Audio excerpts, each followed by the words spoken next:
Asia কাপের আগে গুরুত্বপূর্ণ প্রস্তুতি সিরিজে মুখোমুখি হচ্ছে বাংলাদেশ ও নেদারল্যান্ডস। তবে এই সিরিজে টাইগারদের জন্য বড় চ্যালেঞ্জ হয়ে দাঁড়াতে পারেন এক পরিচিত মুখ, Dutch coach Ryan Cook. Bangladesh দলের সাবেক ফিল্ডিং কোচ হয়েও তিনি দীর্ঘদিন কাছ থেকে দেখেছেন টাইগারদের শক্তি আর দুর্বলতা। এবার সেই অভিজ্ঞতায় কি ব্যবহার করবেন বাংলাদেশের বিপক্ষে, নাকি ঘরের মাঠে নিজেদের শক্তিতে ভর করে সহজ জয় তুলে নেবে টাইগাররা? এশিয়া কাপের আগে নিজেদের ঝালাই করে নিতে সিলেটে নেমে পড়েছে বাংলাদেশ দল। প্রতিপক্ষ নেদারল্যান্ডস, যারা আগামী ২৬ আগস্ট ঢাকায় পা রাখবে ৩ ম্যাচের টি-20 সিরিজ খেলতে। প্রস্তুতির স্বার্থেই এই সিরিজ আয়োজন করেছে বিসিবি। তবে প্রতিপক্ষ হিসেবে ডাচদের পাওয়া মোটেও হালকা করে দেখার সুযোগ নেই, বরং এই সিরিজে বাংলাদেশকে ভোগাতে পারে এক বিশেষ কারণ, তাদের coach Ryan Cook. Ryan Cook শুধু ডাচ ক্রিকেটের কোচ নন, বরং বাংলাদেশ দলের জন্য তিনি খুবই পরিচিত এক নাম। কারণ প্রায় ৩.৫ বছর জাতীয় দলের ফিল্ডিং কোচের দায়িত্ব পালন করেছেন এই দক্ষিণ আফ্রিকান। ফিল্ডিং ছাড়াও মাঝে মাঝেই ব্যাটসম্যানদের নিয়ে কাজ করতেন তিনি।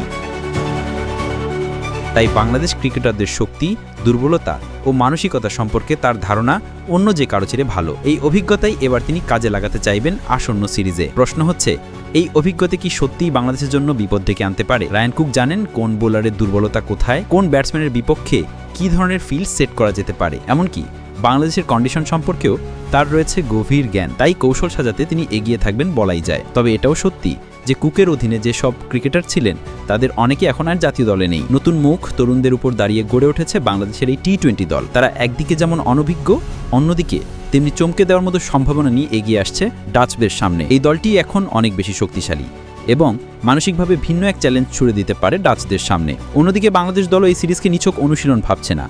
সিলেটে গিয়ে প্রস্তুতি শুরু করে দিয়েছে ক্রিকেটাররা। ব্যাটিং, বোলিং আর ফিল্ডিং সব দিক থেকে নিজেদের সেরা প্রস্তুতি নিয়ে মাঠে নামতে চায় তারা। এশিয়া কাপের আগে এমন সিরিজ শুধু আত্মবিশ্বাসী বাড়াবে না, বরং সঠিক কম্বিনেশন খুঁজে পেতেও বড় ভূমিকা রাখবে। সব মিলিয়ে সিরিজটি নিঃসন্দেহে হবে আকর্ষণীয়। একদিকে বাংলাদেশের তরুণ তুর্কিদের আত্মবিশ্বাস, অন্যদিকে সাবেক কোচের অভিজ্ঞতায় ভর করে এগুতে চাওয়া নেদারল্যান্ডস।